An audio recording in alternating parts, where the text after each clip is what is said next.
kuna majina na mnyonya huyu dada yetu, na kama sio hivyo basi mbona unaeleza kama shemeji anakutesa?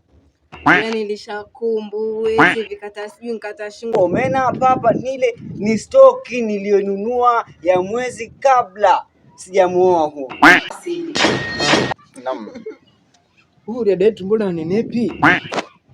Swali ndo hilo sasa. Kwani shemeji wewe mbona unanenepi? Kama shemeji anakutesa?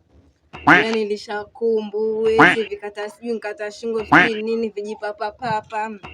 Tanenepa lini na chumvi. Wewe si tulimwambia tena. Wewe si tulikwambia tena. Ngangania haikufai. Huyu jamaa hakufai. Sasa angalia vile unaona. Baada ya kunenepa wewe wakona. Na la nyama. Na la nyama. Hata unaoga kuongea hiyo ujinga huo. Mimi nilimwambia huyu awe aendelee na kile kipaji chake cha video vixen. Aendelee. Sasa shemegeni hataki mimi. Nasema eti mimi nitachukua shika. Karibu sana shemeji. Habari zenu mashemeji zangu? Salama sana. Vipi hali?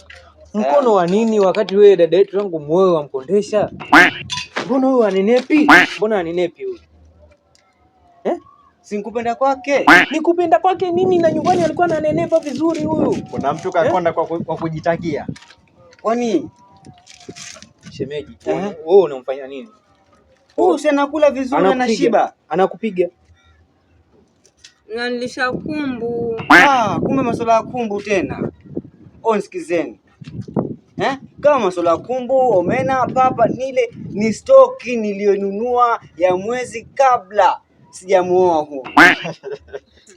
Yaani kuna vitu vya kuweka stoki lakini sio omena. Dada yetu hawezi kuona mfuga kana kwamba ni kadogi yani. Sikilizeni. Au nikapaka kaka umekaeka pengine. Si kwa mashemeji zangu, naomba mnielewe kitu kimoja. Wakati kabla sijamuoa huyu, mimi kwa nyumba yangu nilikuwa nimekaa stoki ya chakula. Omena, papa, kata shingo na pia mchunga kidogo. Sasa sikiza ujinga wanasema. Mimi nasubiria nao mnielewe. Kwa hiyo ulimleta huyu yani ni papa omena, mwendo ni wa papa na omena. Mwendo kama ni papa na omena. Nasubiria ama hiyo stoki ishe. Kishaisha mimi ndi badilishe menu, nibadilishe stoki ya wanyama maini. Hiyo stoki ya papa ilikuwa ya shilingi ngapi? Ndugu yangu, mimi chenye naona hapa kuna hivi viwili. Kama hajamweka kiti cha yani awe nini mambo yake amwende vizuri, kuna majina na mnyonya huyu dada yetu. Na kama sio hivyo basi itabidi basi utu muangalie vizuri. Majini tena. Na ni kama lina ukweli ndani yake.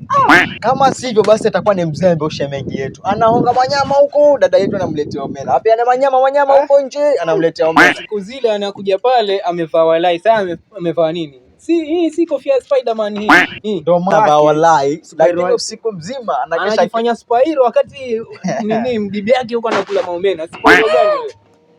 Sasa mmekuja kunishtumu, mmekuja hii ndio bado waitaka iendelee ama ni vipi? Mke wangu. Kwa wazi. Basi mimi nilisha tena kumbu nzidi kukonda wavaa. Sasa afadhali hapa unakula kumbu papa tena huo papa unaonekana viazi. Huko walikuwa wanakulisha nini hapa? Na nilisha nyama ndugu zangu. Nyama wapi? Nyumbani kwetu hajawahi teseka hata siku moja. Nyama za matangani huko mkwenda huko ndio mnachukua nyinyi mnamlisha dada yenu. Pesa lini kula nyama? Nitoka huko nyumbani. Sijai kula nyama. Siku harusi kula pilau na nyama. Sasa tangu siku ya harusi kula kweli. Hata ni harusi na harusi tulichanga. Sasa mwisho wa mwezi umekaribia. Sasa fanya hivi.